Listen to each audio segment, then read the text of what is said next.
کو تاسو او مونږ غواړو چې زمونږ بچي دي حافظان عالمان شي پخوانی دستور راوالی پخوا چې به کله ماشوم پیدا شو نو دلته به اطلاع مې نه وشو چې ستا لور وشوه زوی دې وشو د هغه دماغو ته به سمدست دا خبر راغله چې اوس به د اذان څوک کوي اذان دپاره به له ملا کتو اوس خو خدای خبر چې دا دومره ماشومان پیدا شوي دي قسم په خدای که مونږ یو ته بانګ ویلی تاسو ته بانګ وایې نو چې تاسو ته بانګ ووایې نو بیا به دا سونه جوړېږي نو څوک به ګانې وایي څوک به لټوان لټوي داسې خو پخوا به د ملا بانګ وي رسول الله صلی الله علیه وسلم به ورته اذان کو صحابه کرامو به ورته کو ماشومان به یې راوستل د دواړو جهانو سردار مبارک کې به کېښودل هغه به ورته خپله لاړه مبارکه ورکړه بیا به اولیا پیدا کېدل نو اوس خو تاسو دا مولان به وو چې په تاسو باندې په دې کلي کې چا اذان کړی پخوا به په اذان په مولا باندې وکړو چې دا مولا صاحب اذان وکړي چې دې ماشوم په دې غوږونو کې د اول وخت نه ستا اذان نه د مولي صاحب اذان به په جومات کې بیا کېږي چې دې ورته وایي چې دا اذان ما په وړوکوالي کې مې اورېدلی نو تا خو دغه یو اذان پټه کړی دی بیا خو ته کوې نه نو ستا د اواز سره به څه مانوس شي لومبې غم به ورله دا کو بیا چې به کله ماشوم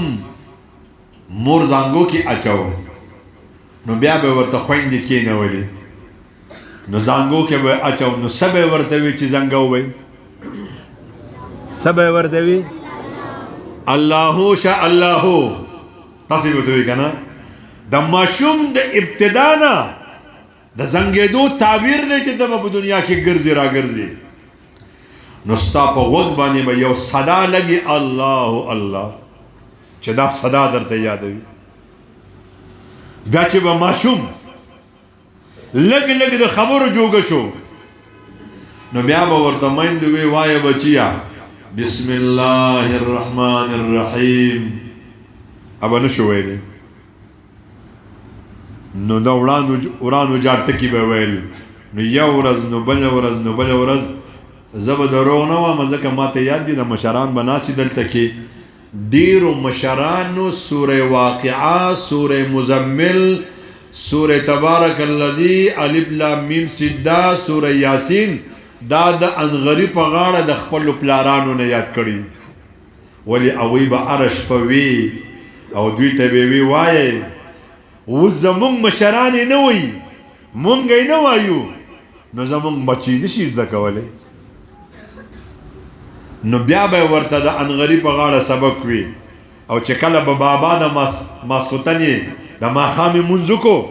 تسبیح به ورسره وي په لارې به را روانو ذکر به یې کوو چې کور ته به راغی ماشومان به ورته راغونډ شول ده به ورته بچیه وایې الله الله وایې الله الله الله الله د الله په دې نوم کې خو لوی اثر دی تاسو جومات ته راشئ یاره مولي صاحبو چې دا څه وجه ده چې زه جومات ته راشم سم خوب رانه راځي دا مولان وایي په جومات کې سکینه نازلېږي نو سکینه نازلېږي ځکه تا له خوب درځي خو دا خبره نه ده ګورې واورې وروڼو دا مولان وایي چې زموږ دا مقتدیان څومره ودوی دومره به ښی ولې که دوی وښي دوی وایي ټیم پوره دی ټیم پوره دی اوس هم تاسو وایي چې ټیم پوره دی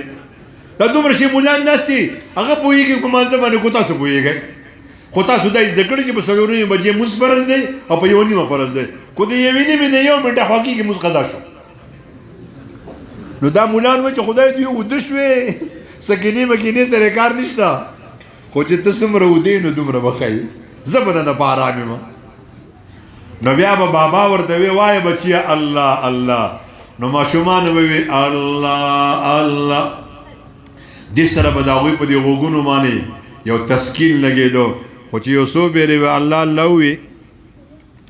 سر به په بالغ باندې په ځای باندې کېښود بابا به زر زر وډبو او وی ما له ډوډۍ راوړی چې زه ډوډۍ وخورم چې ماسخوتن منزل ځم څه قیمتي لاړې به د ماشوم په خولې کې پاتې شو